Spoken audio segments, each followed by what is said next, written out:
Hey guys, welcome back to another video, and today I just put this deck together. I am liking it because it is a different pace than what I usually play. Usually I play Katakuri, and as you guys know, the last video I made with Katakuri, I have won locals 4 more times with that. So the list I have, if you guys like it, I'd go try it out, see if you can tap your locals to play Katakuri. Just wanted to give a quick update about that. And like I said, I just built this. I like the pacing of it because it's different than just regular yellow. And that is Red Purple Luffy.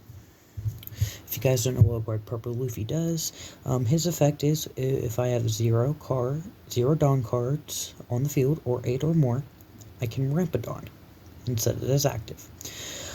He is a 6k leader, 3 wife. If he wasn't 6k, he would pre at 4, but since he is 6k, probably has 3. In my opinion, if he was a 4, if he was, it's either if he wasn't 6k, this would be gone. It'd be another effect, or he would have 4 life. So, but Red Purple. This is my Red Purple Luffy. So let's just get right into it. So, of course, you'll play 4 Nami. Nami will search on play. We'll look at the top 5 and add 1 Straw Hat Crew. And then you'll bottom the rest, put it in order, of course. Like usually, almost always Searcher does. Unless it's Black. Black likes to put stuff in the graveyard. For like instance, Rainu, look at top 3, would add Navy, put the other 2 in the trash. Sets it up for your Rob Lucci stuff. And then, this is kind of a tech option. It's, you don't have to play this if you don't want to.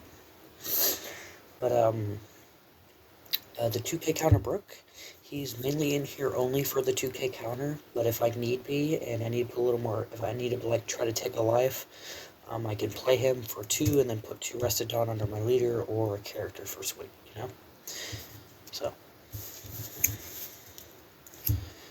And then, oh, I am going by cost, by the way. 3 Rush Zoros, puts pressure on the field. And then, not 3, 4 Rush Zoros and 4 Zoroduro.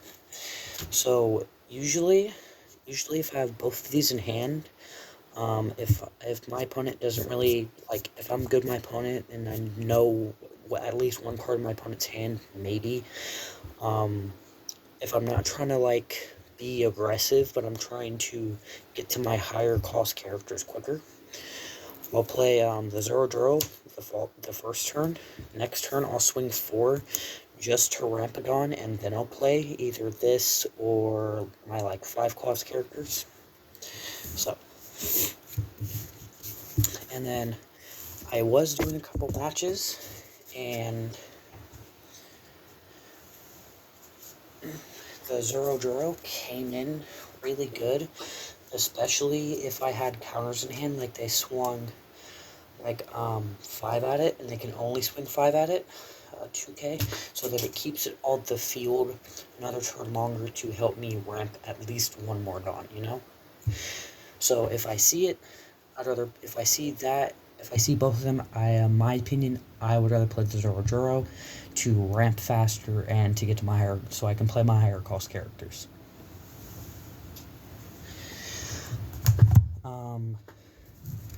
I only run 3 4 costs, and that is the Blocker Law. Really great card. I did have an instance to where I was playing against Zoro, and they had 7, I think exactly 7 cards in hand. So before I swung, I played him, Negadon, ripped 2 from the hand, which were counters, and then I took a life, and then once the match ended, he said those were the only 2 counters he had in hand, because he used all his Dawn in the previous turn to try to swing out with everything. So those two cards I ripped were the only two in hand, and then that enabled me to swing for game. Because when I did that, I had I think it was Rush Luffy, another one, and Leader, and that enabled me to help swing for game. When I first started building this, I had 4 of these, but then I was like, well, I have at least 1 to 2 yellow players at my local, so I changed this out and a couple other cards for him. So, and then 5 cross, I have 2 Rush Luffys, and then 4 Magellans. Magellan is in here for the yellow matchup to stop them from dropping the 10 bomb quicker or 7 bomb quicker. So, his on-play effect, Negadon, and my opponent Negadon. But you guys don't know what his opponent's turn one. The KO effect on my opponent's turn, if this is KO'd, they have to return 2 Dawn to their Dawn deck. So, it's either with blue, I'll play it just to try to get an attacker, but it usually stays in my hand against blue because they can just bottom it, you know? 4 of the Queen blockers. Queen on play, it will Negadon, I draw 2, trash 1. If you guys don't have any Queens, a good substitute, because it's still the same cost, same power, but not same effect. A good, like, kind of cheaper substitute would be the 5 cost blocker laws from the current set, OPO 5. I put Queens in here because it lets me draw. But if I were to switch it out, I would go with this one, because this one's same cost, same power, just different effect. And they're both blockers.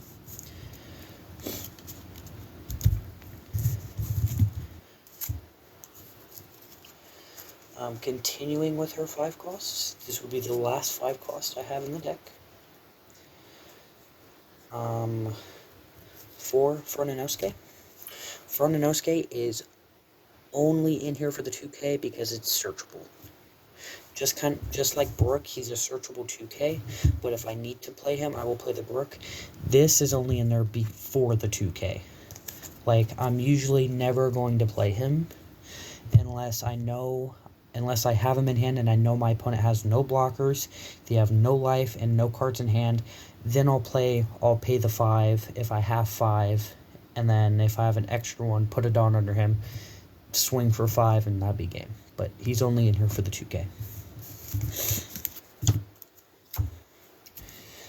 Going into our kind of high-cost characters, or kind of mid-cost characters. This one is a tech card. I like it because it's decent against the yellow matchup.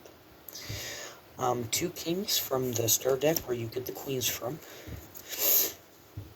The reason I picked this is on play, it can KO a 4 or less, and it's also stats. Its stats isn't terrible, but don't really worry about the cost. I really worry about this because 7 is like, your odd numbers are like the sweet spot to attack. So if I play this against yellow and KO a blocker, they have nothing to get rid of this because their Thunderbolt KOs a 5 or less. So this is staying on the board until I attack with it, or until I attack with it and then they attack at it. Only 2 of them because it's very situational. So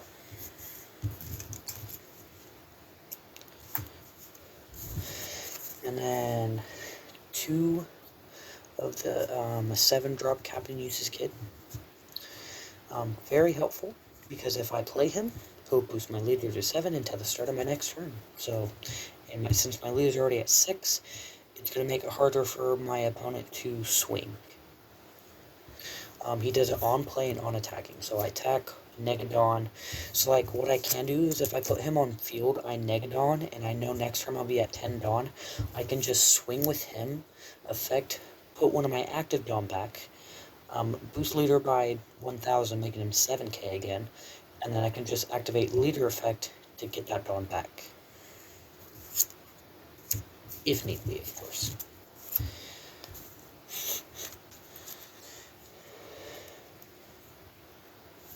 And then 2 of the 10-drop Lush Luffy, and 2 of the 10-drop Turn Skip Luffy.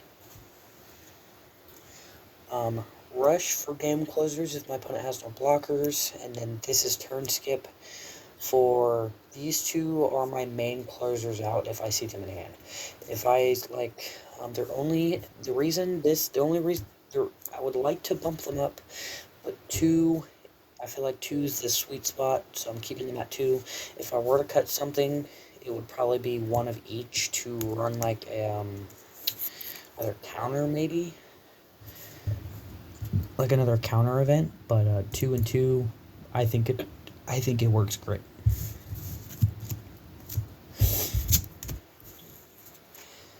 And then for the event, I only unfortunately own the 1 Diablo Jambe, but it's good if like late game, if I have a board full of attackers and my opponent has a board full of blockers, they only have 1 card in hand and no life, I'll play the 1, making sure Luffy is unblockable, put the rest of the Dawn under him, and swing for game.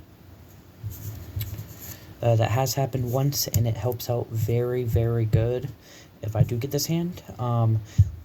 Back to the statement about the 10 drops, if I were to drop one, of them, it would be for another Diablo Jambe. And then for the 1 cost counters, 1 Rad Beam and 3 Green Star Rafflesia. Currently, the 3 Green Star Rafflesia are in place for my 3 Radical Beam. I am just waiting on them. So, but Green Star Rafflesia, I do like it. It has helped me in very situational, because when my opponent was attacking, because they only had 1 attack 1 time, and they were trying to go for a game, I had no life, all they had was smaller characters on field, and they didn't want to do it, they just wanted to do 1 foul swoop. I had 2 Green Star Rafflesia to neg it by 4, 1 Rad Beam, and then it was both Gum Gum Rains, and then I also had Thunder Bagua, but I pitched for the both Gum Gum Rains, I pitched this, so that will bring me up to 9-12, and then just to, like, guarantee I did it, I just negged them by 2 to make sure I was up by 2, so they couldn't do anything. But just to kind of show you all my counter in one thing, 2 and 2. You guys already saw this, but like I said, the Green Star Rafflesias are only in here, just waiting on my my 3 other Rad Beams. But with that being said, that is my Red Purple Luffy list. I hope you guys enjoyed the video. Like, subscribe, and peace.